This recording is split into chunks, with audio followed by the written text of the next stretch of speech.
Έχει το δίκιο στη γυναίκα. Είναι ένας νερός, λέει, και έχει καλέσει τη μάνα για φαγητό, γιατί η μάνα παρατηρεί τα πάντα. Βλέπει λοιπόν ότι ο Μάκης δίπλα, τέλος πάντων συγκάτοικος του γιού της, είναι ένα πολύ ωραίο χώρι και από καιρό υποψιάζεται ότι κάτι μπορεί να παίζεται ανάμεσά τους. Είναι και η μορφιά του παιδιού και κάπως, ξέρεις, κάτι κινήσεις, ξέρεις, κάτι που φεύγουν στο τέλος εκεί του.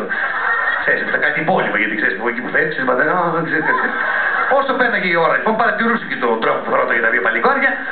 Όλο και περισσότερο αναρωτιόταν πως η σχέση έκρυβε, αλλά πώς θα το μάθει κιόλας. Αλλά η γυναίκα, ξέρεις, έχει πάντα τον τρόπο. Λοιπόν, διαβάζοντας τη σκέψη ο γιος, λοιπόν, λέει: Μάνα, ξέρω τι σκέφτεσαι.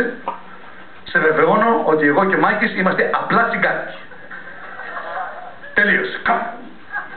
Μια εβδομάδα μετά λέει ο Μάκης στον Παύλο: Από τότε που ήρθε η μάνα σου για φαγητό, δεν μπορώ να βρω το τηγάνι. Δεν πιστεύω να το πήρε μαζί της. Δηλαδή το αποκλείω, λέει, αλλά για καλό για κακό θα τη στείλω ένα email. Στέλνει λοιπόν ένα email στη μάνα του: Αγαπητή μητέρα, δεν ισχυρίζουμε ότι πήρε το τηγάνι από το σπίτι μου και δεν ισχυρίζουμε ότι δεν το πήρε το τηγάνι από το σπίτι μου. Το γεγονός όμως είναι ότι έχουμε χάσει το τηγάνι από τη μέρα που ήρθες για φαγητό.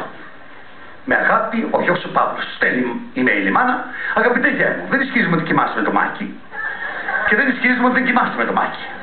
Το γεγονός όμως είναι ότι αν ο Μάκης κοιμόταν στο κρεβάτι του, θα το είχατε βρει το τηγάνι. Δεν ξέρει η μάνα να κάνει τη δουλειά της. Δεν ξέρει η μάνα να κάνει τη δουλειά της.